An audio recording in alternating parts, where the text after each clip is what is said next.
Indo British advanced pain clinic నొప్పిమాయం surgery దూరం for appointments 9155515563. నమస్తే, welcome to I dream inside politics with కవిత.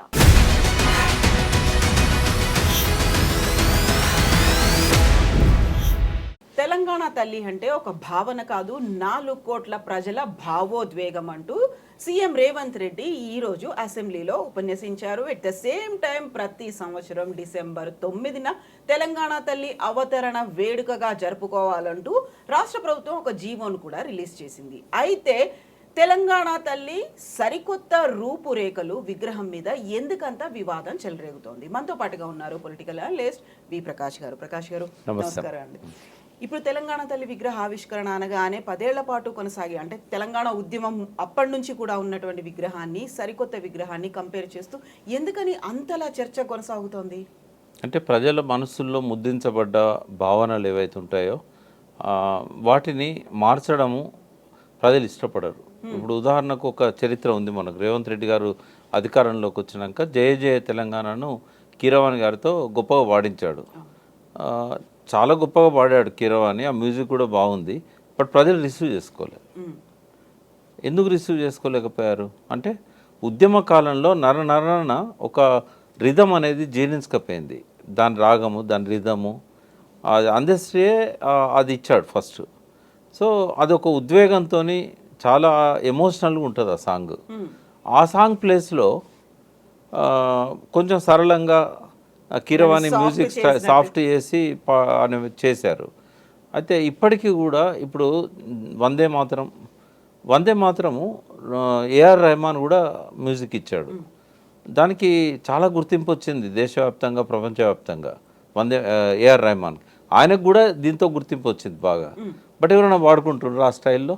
అంటే ఇప్పటికీ బంకిం చంద్ర చటర్జీ రాసి గానం చేసిన ఆ వందే మాతరం ఏదైతే స్టైల్ ఉందో అదే పాడుతున్నారు.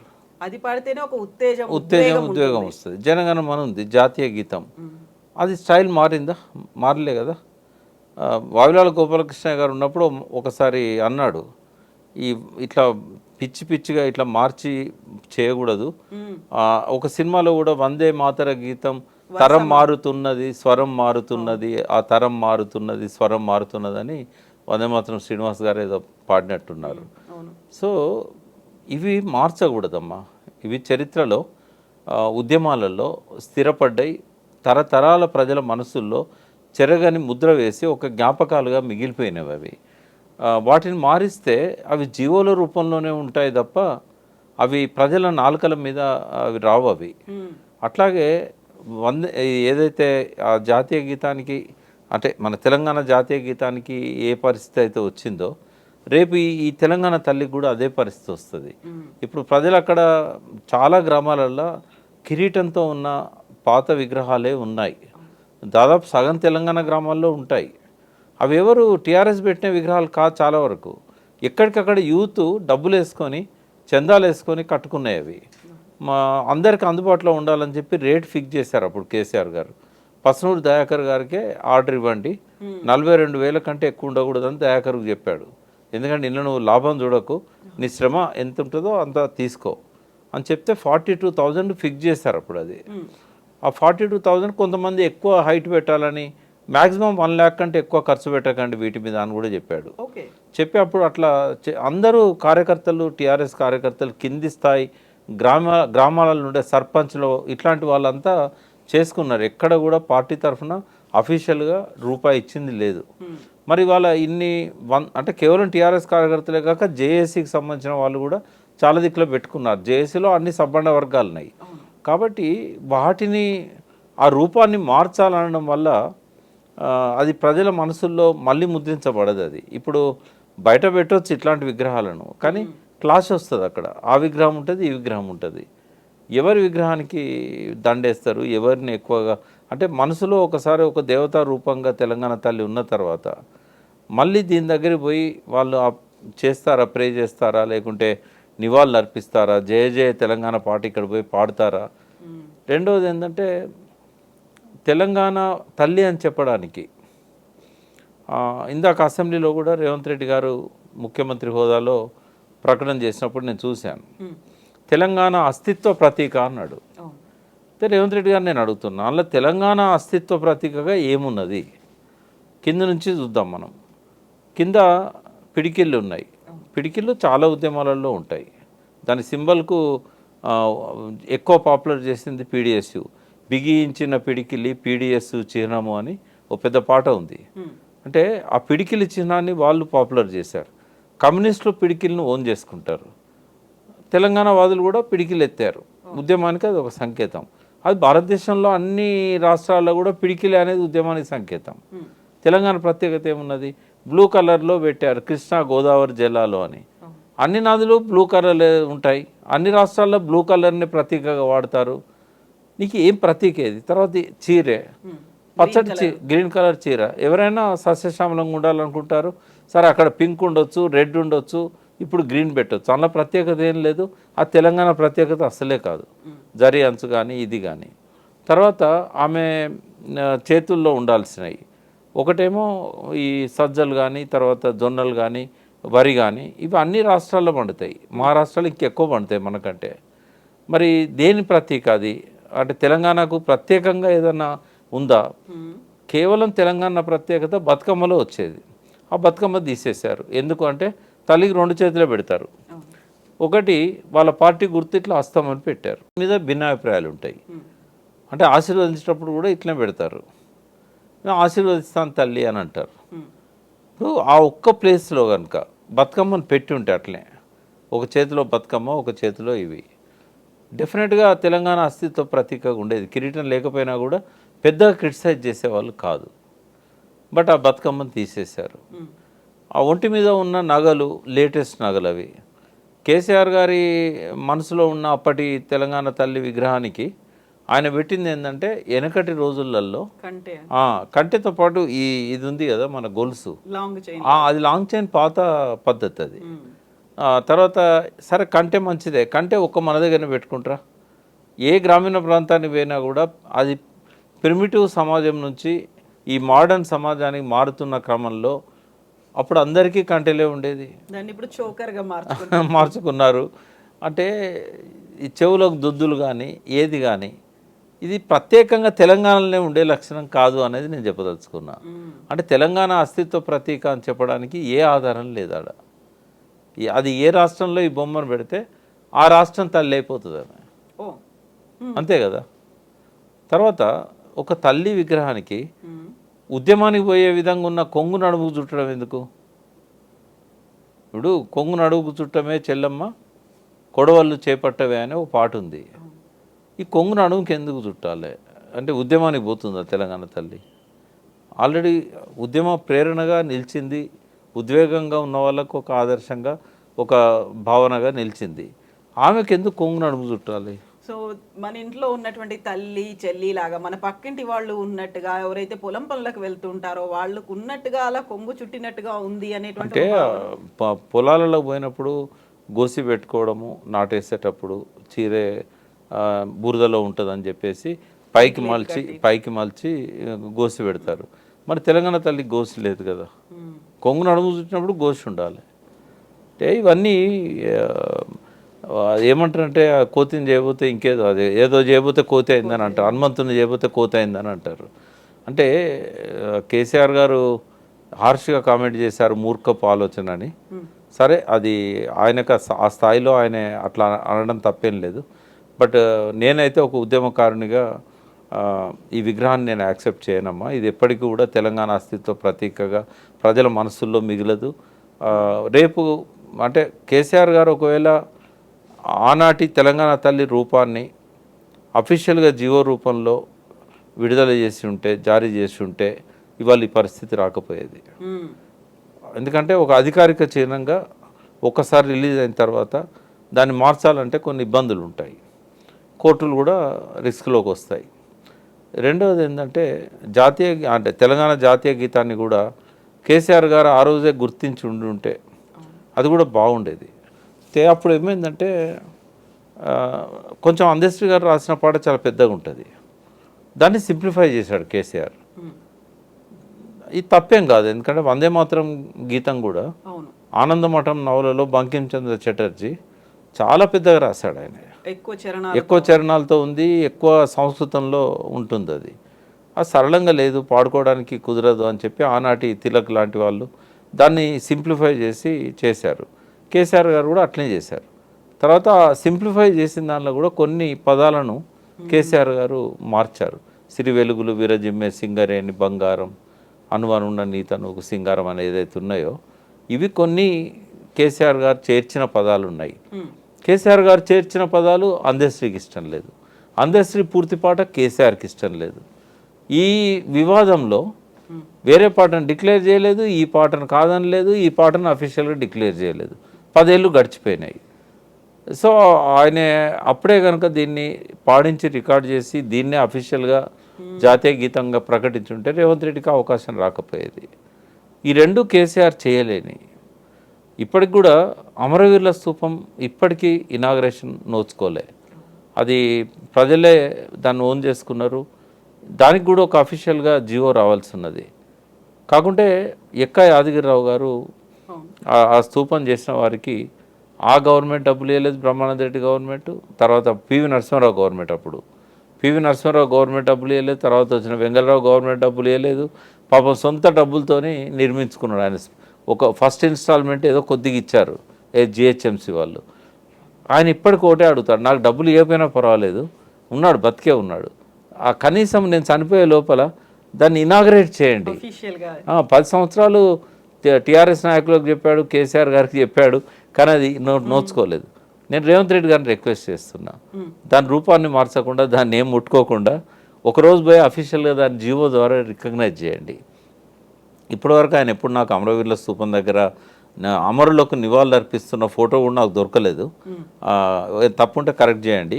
ఆయన పోలేదని నేను అనుకుంటున్నాను అమరవీరుల స్తూపం. ఈ రోజు అసెంబ్లీకి వెళ్లే ముందు బీఆర్ఎస్ ఎమ్మెల్యేలు ఎమ్మెల్సీలు అందరూ అక్కడికి వచ్చారు, నినదించారు, పాట కూడా పాడి అక్కడి నుంచి అందరూ కలిసి వెళ్ళారు. వీళ్ళు వెళ్ళిన తర్వాత కాంగ్రెస్ లీడర్లు వచ్చి అమరవీరుల స్తూపాన్ని శుద్ధి చేసి వెళ్ళిపోయినటువంటి విజువల్స్ అవైతే మన దగ్గరకు వచ్చాయి. బట్ అక్కడ ఆ సభలో సీఎం రేవంత్ రెడ్డి ఒక మాట అంటున్నాడు, తెలంగాణ సోనియమ్మ ఇస్తేనే వచ్చింది, సోనియమ్మ లేకపోతే ఒక తరం మళ్ళీ ఎదురు చూడాల్సిన పరిస్థితి ఉండేది అని స్వయంగా కేసీఆరే చెప్పారు. అలాంటప్పుడు బీఆర్ఎస్ లీడర్లు ఎందుకు రాలేదు, కేసీఆర్ కూడా ఎందుకు రాలేదు అనేటువంటి ఒక ప్రశ్న వేస్తున్నారు. ఎట్లా చూస్తున్నారు ఈరోజు జరిగినటువంటి హడావిడి కావచ్చు, అరెస్టులు కావచ్చు, వీటన్నిటిని? అంటే ఒకటి ఏంటంటే ఇవాళ చారిత్రకంగా చాలా ప్రాధాన్యత గల దినము. ఇక్కడ సోనియా గాంధీ తెలంగాణ ఇచ్చిందని చెప్పడానికి, బట్ డిసెంబర్ 9ని సోనియా గాంధీ మొదటి ప్రకటన చేసిన సందర్భం. అంటే కాంగ్రెస్ చరిత్రలోనే తెలంగాణ రాష్ట్ర ఏర్పాటు కోసం అత్యున్నత కమిటీ సిడబ్ల్యూసి కావచ్చు, లేకుంటే యూపీఏ గవర్నమెంట్ కావచ్చు, మొట్టమొదటిసారి డిసిషన్ తీసుకున్న రోజు కాబట్టి ఈ రోజుకు ప్రాధాన్యత ఉంటుంది. టీఆర్ఎస్ కూడా కేసీఆర్ దీక్ష వల్లనే ఆ దీక్ష మాన్పించడానికే ఈరోజు ఆ డిసిషన్ తీసుకున్న సోనియా గాంధీ కాబట్టి డెఫినెట్గా కేసీఆర్ గారి పేరు కూడా అందులో మిళితమై ఉంటుంది. అయితే బీఆర్ఎస్ డెఫినెట్గా ఈ డిసెంబర్ 9ని తెలంగాణ ప్రకటన ఇప్పించిన రోజుగా సెలబ్రేట్ చేసుకోవాలి. ఎందుకంటే దీక్షా దివస్ నవంబర్ 29 కంటిన్యూయేషన్ లాగా ఉంటుంది. దీక్ష మొదలుపెట్టిన రోజును కాదు సెలబ్రేట్ చేసుకునేది. వాస్తవంగా దీక్ష మొదలుపెట్టిన రోజు one of the milestone, but దీక్ష సఫలమైన రోజు కదా. దానివల్ల మైలేజ్ ఎవరికి ఎక్కువ వస్తుంది? కేసీఆర్ దీక్ష విరమించడానికే ఈ ప్రకటన ఇచ్చారు అని అంటే ఇచ్చింది వాళ్ళైనా తెచ్చింది తనే అనేది ఇక్కడ వస్తున్నది కదా. ఇంకొకటి కూడా వస్తుంది, డిసెంబర్ 9ని కాంగ్రెస్ క్లెయిమ్ చేసుకోవడానికి లేదు. ఎందుకు అనంటే ప్రకటన ఇచ్చి అటకెక్కిచ్చిందిగా. ఇప్పుడు డిసెంబర్ 9కి ప్రాధాన్యత ఎప్పుడు వచ్చేది? నువ్వు డిసెంబర్ 23 నాడు ఇంకో ప్రకటన నువ్వు చేయకపోయి ఉంటే డిసెంబర్ 9కి మీరు క్లెయిమ్ చేసుకోవచ్చు. బట్ మీరు డిసెంబర్ 9 ప్రకటన చేసి అటకెక్కించడం వల్ల 1200 మంది బలిదానాలు చేసుకున్నారు కదా. ఎందుకు అటకెక్కించామో ఒక ప్రాపర్ రీజన్ కానీ ఏది చేయలేదు కదా. ఆ రోజు కనుక సోనియా గాంధీ ఒక చిన్న పని చేసి ఉంటే అసలు ఇంతమంది చనిపోయే వాళ్ళే కాదు. ఏమనంటే ఏ పరిస్థితులల్లో నేను దీన్ని వాయిదా వేయాల్సి వచ్చింది. సరే చిదంబరం చెప్పేది అఫీషియల్గా హోమ్ మినిస్టర్గా అని చెప్తాడు, సంప్రదింపులు జరపాల్సిన అవసరం ఏర్పడ్డది, ఎందుకంటే ఈ డిసిషన్ వల్ల ఆంధ్రలో వ్యతిరేకత వచ్చింది, అది దాన్ని అధికారికంగా చేయనియండి.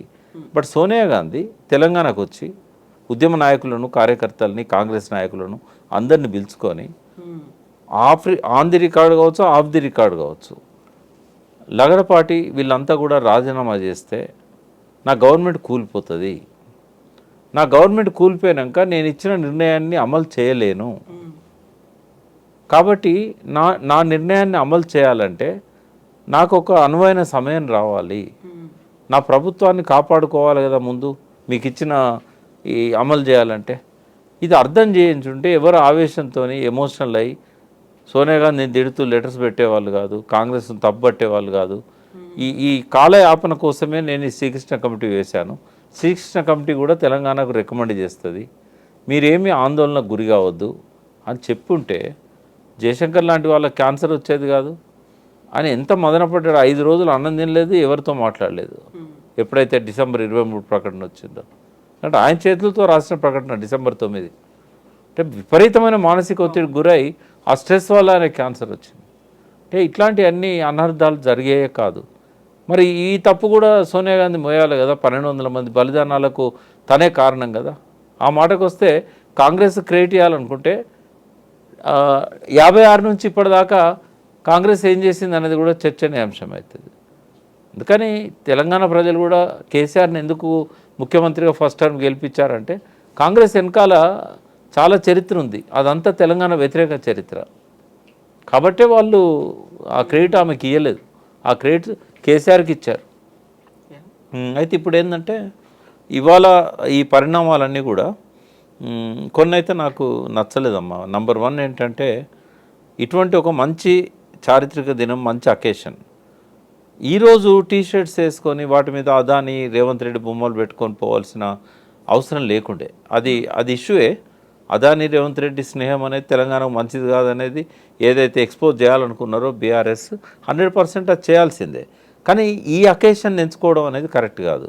ఉదాహరణ మార్నింగ్ సెషన్లో తెలంగాణ తల్లి గురించి భావోద్వేగాల విషయంలో గట్టిగా మాట్లాడి వారి అభిప్రాయాన్ని రికార్డ్ చేసి అవసరమైతే సభ నుంచి వాకౌట్ చేసి మళ్ళీ బయటకు వచ్చి లంచ్ తర్వాత మళ్ళీ రేవంత్ రెడ్డి అదాని బొమ్మలతో పోయి ఉంటే దానికో ప్రాధాన్యత ఉండేది. లేకపోతే వాళ్ళ మాటలకు రికార్డ్ అయితే ఇంకోటి ఏంటంటే ఈరోజే కాకుండా అసెంబ్లీ ఇంకా ఉంది కదా, రేపైనా పోవచ్చు కదా. అది అంటే నేను అనేది ఏంటంటే ఈ అకేషన్ను వాళ్ళు ఆ రకంగా మిస్యూజ్ చేసుకున్నారేమో అనేది నా భావన. బయట ఎంత మాట్లాడినా అది రికార్డు కాదు. రెండవది ఏంటంటే వాళ్ళు ప్రొటెస్ట్ చేయడము, వాళ్ళని లోపలికి రానియకపోవడము. అంటే ఒకటి ఏంటంటే నేను కూడా కనుక్కున్నా, నాకు తెలిసి అసెంబ్లీ ప్రోటోకాల్స్ అంటూ ఈ డ్రెస్ కోడ్ గురించి ఏం లేవు. బట్ ఒక సాంప్రదాయం ఏంటంటే ఏమన్నా పెట్టుకొని లోపలికి వచ్చినప్పుడు ఆబ్జెక్షన్ చేస్తారు.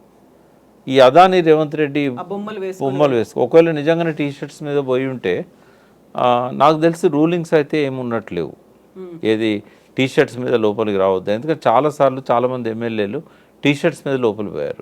ఇదే క్వశ్చన్ బీఆర్ఎస్ కూడా అడుగుతుంది. ఈ రోజు రాహుల్ గాంధీ పార్లమెంట్ కి ఇలాగే అటెండ్ అయ్యారు కదా, ఆయన కూడా టీషర్ట్ వేసుకుని అదాని బొమ్మతోనే వచ్చినప్పుడు అంటే పార్లమెంట్లో కానీ అసెంబ్లీలో కానీ ప్రోటోకాల్స్ అయితే లేవు.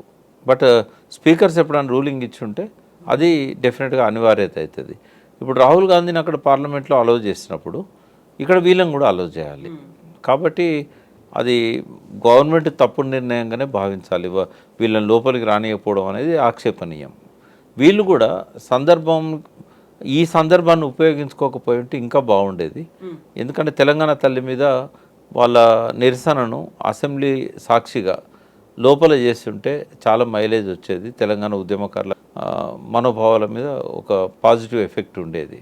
బట్ అది చేయలేకపోయారు. బయట ప్రొటెస్ట్ చేశారు, బట్ అది అంతగా లోపల చేసినంతగా ప్రభావితం అయితే చేయలేదు. అది అయితే ఇంకొక విషయం కూడా ఇక్కడ నేను చెప్పదలుచుకున్నా. ఇందాక రేవంత్ రెడ్డి ఒక మాట అన్నాడు, ఇదేంటంటే ప్రతి ఒక్కరము మన తల్లిని అందులో చూసుకోవచ్చు అని. బయట ఒక అతను మాట్లాడుతుంటే విన్నా నేను, రేవంత్ రెడ్డి బిడ్డ, రేవంత్ రెడ్డి మనవడు వాళ్ళ తల్లులను అందులో చూసుకుంటారేమో కానీ తెలంగాణ ప్రజలు ఎవరు వాళ్ళ తల్లులను అందులో చూసుకోరు అని చెప్పి. అంటే ఒక విమర్శ కూడా బీఆర్ఎస్ వర్గాల నుంచి వచ్చింది. ఆ విగ్రహాలు రేవంత్ రెడ్డి డాటర్ లాగా ఉన్నాయి అనేది పక్కన ఫోటోలు కూడా పెట్టి ట్రోల్ చేశారు. అంటే ఎందుకు ఇట్లాంటి రూపం వచ్చింది అనేది ఒకటి. సెకండ్ ఏంటంటే రెండు చేసింది గంగాధరే. అవును. First professor Gangadhar. సరే, ఆయన ప్రతిభను గుర్తించి ఒక ఇన్ఛార్జ్ వీసీగా పెట్టారు. రేపు ఆయనే కన్ఫర్మ్ అవుతాడేమో, ఎందుకంటే ఆ సెర్చ్ కమిటీ ఇంకా రిపోర్ట్ ఇవ్వలేదు. అయితే సెర్చ్ కమిటీ రిపోర్ట్ ఇచ్చే వరకు ఆయనను పెట్టారు. గొప్ప చిత్రకారుడు, అందులో ఏం అనుమానం లేదు. బట్ ఫస్ట్ క్యాలెండర్ కూడా ఆయన వేసిందే. ఇక్కడ ఇంకొక అంశం ఏంటంటే, ఆ రోజు గంగాధర్ సాక్ష్యం ఎంతోమంది మేధావులతోని డిస్కస్ చేసి ఆ రూపాన్ని కేసీఆర్ గారు ఫైనల్ చేశారు. అది కేవలం కేసీఆర్ మనసులోంచి వచ్చిన రూపం కాదు అది. ఆ రోజు డిస్కషన్లో పార్టిసిపేట్ చేసిన వాళ్ళల్లో చాలామంది బీఆర్ఎస్కి సంబంధం లేని వాళ్ళు, ఇంటలెక్చువల్స్ ఉన్నారు, కవులు ఉన్నారు. వాళ్ళు ఎవరు టీఆర్ఎస్ కాదు, తెలంగాణ కోరుకున్న వాళ్ళు. బట్ వాళ్ళందరి సమక్షంలో కొన్ని సజెషన్లు కేసీఆర్ ఇచ్చాడు. ఇంకోటి, దేవతలాగా కిరీటం పెట్టాలనేది కూడా భరతమాత విగ్రహంలో కిరీటం ఉంది. రాజా రవివర్మ దేవతలంటే ఇట్లాగే ఉంటారని చెప్పి మనకు చూపెట్టాడు. ఆయన చిత్రాలన్నింటిలో కిరీటం ఉంటుంది. కాబట్టి తెలంగాణ తల్లి అంటే ఒక దైవ భక్తి, ఒక ఆరాధనా భావం, ఈ తల్లికి అన్యాయం జరిగిందనే ఒక భావోద్వేగం, అది రావడానికి అది పెట్టారు. అది అయితే దాన్ని తీసేసి ఒక సాధారణ తెలంగాణ తల్లిగా పెట్టాలనుకున్నప్పుడు ఆ భావన రాదు. సామాన్యులు కనెక్ట్ చేసుకోవట్లేదా, ఇది మాకు ప్రతిబింబంగా కనిపిస్తోంది అనే భావన రావట్లేదా? ఎందుకంటే ఈరోజు సభలో ఎమ్మెల్యే కూనంనేని అదే మాట అన్నారు. అవి అభయహస్తం కాదు, ఆశీస్సులు ఇస్తున్నట్టుగా ఉంది, రిప్రజెంట్ చేస్తోంది సామాన్య మహిళని, ఒక తల్లిని రిప్రజెంట్ చేసేలా ఉంది విగ్రహం అనే మాట. అంటే సాధారణ ప్రజలు ఏంటంటే దాన్ని రిసీవ్ చేసుకుంటారా లేదా అనే దానికంటే వాళ్ళ మనసుల్లో ఇప్పుడు కళ్ళు మూసుకుంటే గుర్తొచ్చేది పాత విగ్రహమే. ఒకవేళ వాళ్ళు కూడా ఓన్ చేసుకున్నటువంటి విగ్రహాన్ని అధికారిక అంటే స్వేచ్ఛ ఉంది ముఖ్యమంత్రి గారికి, రాష్ట్ర క్యాబినెట్కి 100% వాళ్ళు ఎటువంటి విగ్రహాన్ని అయినా వాళ్ళు ప్రకటించవచ్చు. కానీ గతంలో ప్రజల మనసుల్లో ఉన్నదాన్ని మార్చడం అంత ఈజీ కాదు. ఒకవేళ రేపు ఇది అంటే ఉన్న వాటిని అయితే తొలగించలేరు కదా. కాకుంటే కేటీఆర్ ఒక మాట అయితే అన్నారు, ఇప్పుడు మీరు రాహుల్ గాంధీ తండ్రి రాజీవ్ గాంధీ విగ్రహాన్ని అయితే అక్కడ పెడుతున్నారు, ఆ విగ్రహం కాదు మేము కోరుకుంది, మేము తెలంగాణ తల్లి విగ్రహం అనుకున్నాం, మేము వచ్చిన తర్వాత ఆ విగ్రహాన్ని తొలగించి ఖచ్చితంగా మేము అనుకున్న తెలంగాణ తల్లి విగ్రహాన్ని అక్కడ ఏర్పాటు చేస్తామని. మళ్ళీ బీఆర్ఎస్ ప్రభుత్వం వచ్చిన తర్వాత ఈ విగ్రహం పోతుంది, మళ్ళీ పాత విగ్రహమే వస్తుంది అనేటువంటి, ఏ ప్రభుత్వం వచ్చినా ఇలాంటి మార్పులు అనేవి ఉంటాయి. అంటే అది ఎమోషనల్గా కోపంతో అన్నాడు. ఒక విగ్రహాన్ని పెట్టిన తర్వాత తీసేయడం కరెక్ట్ కాదు. నేను అడిగాను కేసీఆర్ గారిని, కాసు బ్రహ్మానంద రెడ్డి విగ్రహం ఎందుకు ఉండాలి ఇక్కడ, తర్వాత ట్యాంక్ బండ్ మీద ఉన్న కొన్ని విగ్రహాలు మనకు అవసరమా, వాటిని జాగ్రత్తగా మనం బాక్స్లో పెట్టి డ్యామేజ్ కాకుండా అమరావతికి పంపిద్దాము, కొంచెం టైం తీసుకుందామని అన్నాడు. అంటే ఎంత టైం కావాలి అన్నాను. అంటే ఇక్కడ లా అండ్ ఆర్డర్ ఇష్యూస్ వస్తాయి, గవర్నర్ చేతిలో ఉంది, ఈ తెలంగాణ 10 ఏళ్ళు టర్మ్ అయిపోయిన తర్వాత నెక్స్ట్ మనం ఆ పని చేద్దామని అన్నాడు. అంటే మనస్ఫూర్తిగా అన్నాడు ఆయన, ఏదో నన్ను మరిపించడానికి అనలేదు ఆయన. ఈ 10 ఏళ్ళ టైం ఏదైతుందో ఉమ్మడి రాజధాని, సరే వాళ్ళు ఇక్కడ సెక్రటరియట్ లేపుకొని పోయినా కూడా సందర్భం వచ్చింది కాబట్టి చెప్తున్నా, సెక్రటేరియట్ వెంటనే తిరిగి కట్టాలనే ఆలోచన ఎందుకు వచ్చింది అనేది అంటే ఆయన చెప్పలేదు నాకు. నా మనసులో ఉన్న అభిప్రాయం ఏంటంటే, మళ్ళీ జగన్ వచ్చి ఎక్కడ ఆక్యుపై చేస్తాడు, చంద్రబాబు ఖాళీ చేసిపోయాడు జే బ్లాక్, జగన్ ఏమో ఇక్కడే ఉండి పరిపాలన చేయాలనుకున్నాడు. మళ్ళీ ఆఫీసు జే బ్లాక్ షిఫ్ట్ చేస్తే ఇంకా 10 ఏళ్ళ దాకా ఆయన ఇక్కడే తిష్ట వేస్తాడు. అది కూడా ఒక ఇంపార్టెంట్ థింగ్. కాకపోతే కేసీఆర్ ఎప్పుడు తను చేయాలనుకున్న దాన్ని సూటిగా చెప్పాడు, ఆయన వాస్తు మీదకి డైవర్ట్ చేశాడు. అది అట్లాగే సెక్రటేరియట్ కానీ ఏవైనా కూడా ఆయన ఈ 10 ఏళ్ల పాటు కాలపరిమితి ఉన్నది కాబట్టి ఆయన ఈ విగ్రహాలను పంపించలేదు. అయితే ఇక్కడ రాజీవ్ గాంధీ విగ్రహాన్ని కూడా తీయాల్సిన అవసరం లేదు. తెలంగాణ తల్లి కోసం పెట్టిన జాగాలో ఈయన రాజీవ్ గాంధీ విగ్రహాన్ని పెట్టినా కూడా రాజీవ్ గాంధీ విగ్రహాన్ని తీయకుండానే ఇంకొక అక్కడి దగ్గరలోనే ఇంకొక ప్లేస్ క్రియేట్ చేసి అక్కడ తెలంగాణ తల్లి పెట్టవచ్చు. అదేం పెద్ద కష్టమైన పని అయితే నేను అనుకోవడం లేదు. చాలా పెద్ద స్పేస్ ఉంది ఆడ. ఆల్రెడీ అమరవీరుల స్తూపం ముందు తెలంగాణ తల్లి బొమ్మ ఉన్నది, అది లేదని కాదు అది. మరి ఇప్పుడు రేవంత్ రెడ్డి అది కూడా మారుస్తాడా? అది తెలంగాణ తల్లి విగ్రహము బంగారు పూతతోని, ఒరిజినల్ బంగారు పూతతో ఉంది. ఏదో అమరవీరుల స్తూపం ఏదైతే అది కట్టిన్లో కొత్తగా దీని పక్కనే జ్యోతి అక్కడ దానికి ఎదురుగా ఉందిగా తెలంగాణ తల్లి విగ్రహం. అంటే మళ్ళీ కూడల్లో పెడితే మంచిదే, లోపల పెట్టే బదులు. ఒకవేళ కూడల్లో పెట్టాలనుకున్నప్పుడు ఇంకొక ప్లేస్ ఐలాండ్ క్రియేట్ చేయవచ్చు ఆడ. ఐలాండ్లో పెట్టుకోవచ్చు, ఇబ్బంది ఏం లేదు. ఇప్పుడు కొంచెం పైకి వచ్చాక ఇప్పుడు సెక్రటరియట్ ముందు నుంచి మనం స్ట్రేట్ పోతున్నప్పుడు ఇమ్మీడియట్ లెఫ్ట్ తిరిగి అక్కడ ఫస్ట్ లెఫ్ట్ ఆడ కూడా ఒక ఐలాండ్ క్రియేట్ చేయొచ్చు. ఇంకా ఐలాండ్స్ ఎన్నైనా క్రియేట్ చేసుకోవచ్చు, ఎక్కడైనా పెట్టుకోవచ్చు. పాత విగ్రహాలను తొలగించాలనుకున్నప్పుడు అతను ప్రజలకు ఆమోదం కాని వ్యక్తి అయితే తొలగించవచ్చు. రాజీవ్ గాంధీ ప్రజలకు ఆమోదం కాని వ్యక్తి కాదు. ఆయన సాక్రిఫైస్ చేశాడు దేశం కోసం. ఎప్పుడో ఆయన మంచి విజనరీ కూడా. రాజీవ్ గాంధీ చనిపోకపోయి ఉంటే దేశం ఇంత దరిద్రంగా దౌర్భాగ్యంగా తయారయ్యేదే కాదు. కాబట్టి ఆయన విగ్రహాన్ని తొలగించాలనేది ఒక ఎమోషనల్ భావోద్వేగాలను మళ్ళీ లేపడానికి ఇదవుతుంది. 5 ఏళ్ళు ఇప్పుడు కాంగ్రెస్ పరిపాలన తర్వాత కాంగ్రెస్ క్యాడర్ కూడా బాగా పెరుగుతారు, కాంగ్రెస్ ప్రజాప్రతినిధులు కూడా బాగా పెరుగుతారు. వాళ్ళ మనోభావాలను ఎందుకు గాయపరచాలి? అటువంటి మాటలు కూడా అనాల్సిన అవసరం లేదు ఇప్పుడు. కాబట్టి సంయమనం పాటించాలి అపోజిషన్ లీడర్స్ కూడా. ఎస్ అండి, thank you so much Prakash గారు. Thank you.